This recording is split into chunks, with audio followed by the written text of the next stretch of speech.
Alright, in this video we're going to see instantaneous rate. In the previous video we have looked about the average rate of reaction, but in this video hopefully we're going to discuss instantaneous and the graphic representation. Alright, so instantaneous जो होता है वो use for very small change. ठीक है, हम change के लिए हम क्या यूज़ करते हैं, किसी चेंज को हम डेल्टा से डिनोट करते हैं, लेकिन इंस्टेंटेनियस रेट के चेंज को हम डी से डिनोट करते हैं. ऑलराइट, तो here we have the reaction given 2a + 3b makes 4c react product. तो अब इसको हम कैसे डिनोट करेंगे, हमने एवरेज रेट को हमने कैसे डिनोट किया था, 1/2 माइनस, फिर हमने यहाँ पे डेल्टा, जैसे फॉर एग्जांपल हाइड्रोजन है तो H2 डेल्टा टी. हमने कुछ एवरेज रेट को कुछ इस तरह से, ये रिएक्टेंट है. ठीक है, हमने रिएक्टेंट को ऐसे रेट किया था. एंड वी नो दैट जब भी हम रिएक्टेंट यूज़ करते हैं तो माइनस की साइन ज़रूर लगाते हैं, बिकॉज रिएक्टेंट इज डिसअपियरिंग जब when it is converted into product. तो here would be the same, but instance you can add a D instead of that delta, क्योंकि डी हम तभी भी यूज़ करते हैं very small, for very small change in time we use D. Alright, और किसी बड़े चेंज के लिए हम डेल्टा यूज़ करते हैं, but in the small change we use actual the letter D. Same goes with this reactant, and then if we have product, so we're going to add a plus sign, and then we're going to write the stoichiometric coefficient by 1/2 के अंदर लिखेंगे, जैसे 1/4 के अंदर लिखा हमने यहाँ पे, बिकॉज वी हैव 4 के साथ हमारे पास 3 के साथ, सॉरी C के साथ we have the stoichiometric coefficient that is 4, so 1/4, then we write the concentration of it D and then T. Now let's see what is the graphical representation of it. This is the reactant, right, and this is the product, sorry, this is the reactant and this is time. So we know that reactant time to time ज़्यादा होता है, उसके बाद it decrease and it goes, मतलब ख़त्म हो जाता है. तो दैट इज़ वाई हमारे पास ग्राफ कुछ इस तरह से है. पहले रिएक्टेंट होता है उसके बाद वो कम हो जाता है.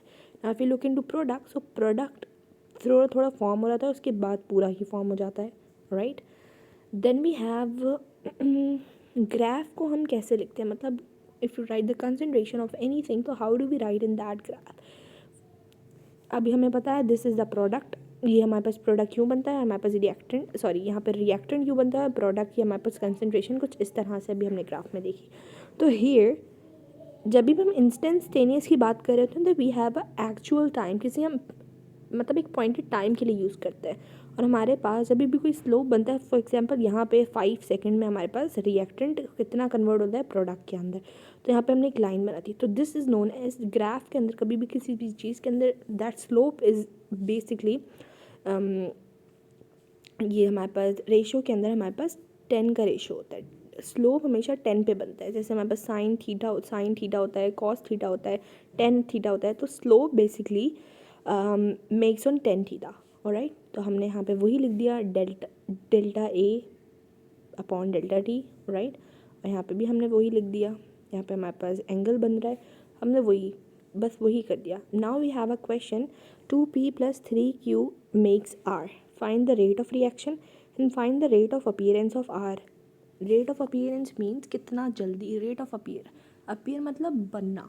तो रिएक्टेंट बनता है या प्रोडक्ट बनता है, of course we know that reactant always make, ठीक है, सॉरी प्रोडक्ट बनता है, प्रोडक्ट बनता है हमारे पास. राइट, तो now here we have a graph जिसके अंदर हमारे पास क्यू हमें मालूम करना है, एंड हमें यहाँ पे क्यू का ग्राफ दिया हुआ है. ठीक है, ग्राफ दिया हुआ है, क्यू की कंसंट्रेशन बताई हुई है हमें. यहाँ पे एक कांस्टेंट स्पीड से क्यू बन रहा है हमारे पास, और वो बन रहा है 45 डिग्री पे.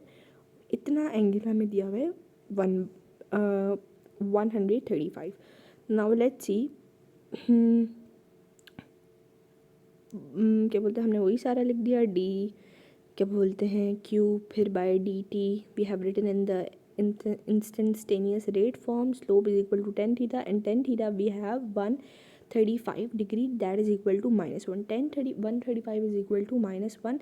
So now we're going to find rate of reaction 1/3, because we have the stoichiometric coefficient. Now let's see, हमने यहाँ पे बहुत सारे मतलब we have written the instantaneous rate of reaction and product. ठीक है, 1/2, alright, reactant की लिख रहे हैं, 1/2 dp concentration d upon dt. Right, this is एक प्रोडक्ट, उसके बाद then we have another product, इसी हमने रिएक्शन से देखा, 3 हमारे पास स्टाइकोमेट्रिक कोफिशिएंट है -1/3, we are putting minus because that is reactant, reactant के साथ हमेशा माइनस आता है बिकॉज रिएक्टेंट डिक्रीज हो रहा है, राइट। क्यू लिखा हमने concentration, then we have product 1/1 R को हमने यूँ लिखते हैं, इंस्टेंटेनियस के अंदर हम यूँ लिखते हैं, that is also written over here, you can check it out, right. Now they are asking for rate of reaction, rate of reaction Q का मालूम करना है हमें, तो we have written everything over here, ठीक है। हमने लिख दिया रेट ऑफ रिएक्शन 1/3 आ गया हमारे पास, राइट। 1/3 कुछ इस तरह से आया क्योंकि हमें पता है कि -1 एंड -1/3, तो माइनस माइनस प्लस और 1/3 हमारे पास आ गया, so this is the rate of reaction, let it be invisible, this is the rate of reaction, all right, by the rate of reaction, and we know that rate of reaction जब हमें मालूम पड़ जाता है तो then we find the rate of appearance और rate of disappearance जो भी हमसे मांगा जाता है। तो here in this question they are asking for rate of appearance of R, rate of appearance हमें मालूम करना था, तो हम R के हमने स्टाइकोमेट्रिक कोफिशिएंट लिखा, और जब जो भी हमारे पास रेट ऑफ रिएक्शन आया उससे हमने मल्टीप्लाई करवा दिया, तो मल्टीप्लाई तो 1/2 आ रहा है हमारे पास, और मोल DM। अगर हमसे ये रेट ऑफ ये रेट ऑफ अपीयरेंस मांग रहा है, अगर हमसे ये rate of disappearance of 2p मांग रहा होता तो हम क्या करते 1/2 लिखते मल्टीप्लाई बाय 1/3, तो हम वही जो आंसर आता है इसको सॉल्व करके तो वी कुड हैव